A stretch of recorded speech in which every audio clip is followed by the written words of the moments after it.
আবার আপনার মহল্লায় যখন আমি আপনি ইমাম রাখবো, তখন রাখবো ইমাম।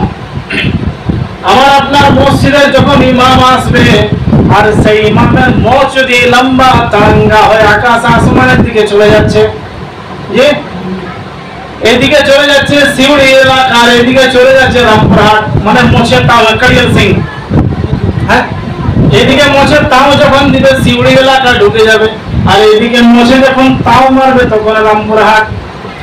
আর বান্দারি দাড়ি যদি না থাকে, ছোট ছোট দাড়ি, তখন বলবেন আপনি ইমাম সাহেব মাশাআল্লাহ কিরাত খুব সুন্দর লাগলো, বয়ানও মাশাআল্লাহ খুব ভালো লাগলো, সব ঠিক আছে ইমাম সাহেব, কিন্তু আপনার যে দাড়ি নাই রাখা হবে না। আপনি বলবেন না, বলবেন না? হ্যাঁ, ওই তখন যদি বলবেন না মাশাআল্লাহ ইমাম সাহেব বারে দারুণ সুন্দর আপনি কোরআন পড়ছেন গো, দারুণ সুন্দর ঝাকাস আপনার বয়ান আমি শুনতে পেলাম হযরত। হ্যাঁ, যদি মাঝখানে যদি আপনি কোনো রকম করে যদি বলে দেন না ঠিক আছে এই ইমাম সাহেব থাকবে, হ্যাঁ, সে আপনাকে মারবে, তখন বুঝলে হারামখোর দেখতে বেশি না দাড়ি নাই গো। হ্যাঁ, ও তাহলে এখন আমি আপনার দাড়ির কথা যখন বলছি তখন বলছেন না না এটা ছোট মোটো সুন্নত না রাখলেও হবে, এটা ছোট সুন্নত না বড় সুন্নত ইমাম যখন রাখবেন তখন বুঝতে পারবেন।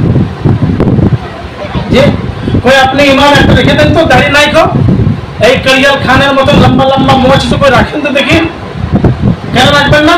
আপনি তো নিজেই বলেছেন যে দাড়ি না রাখলেও হবে, দাড়ি না থাকলেও হবে।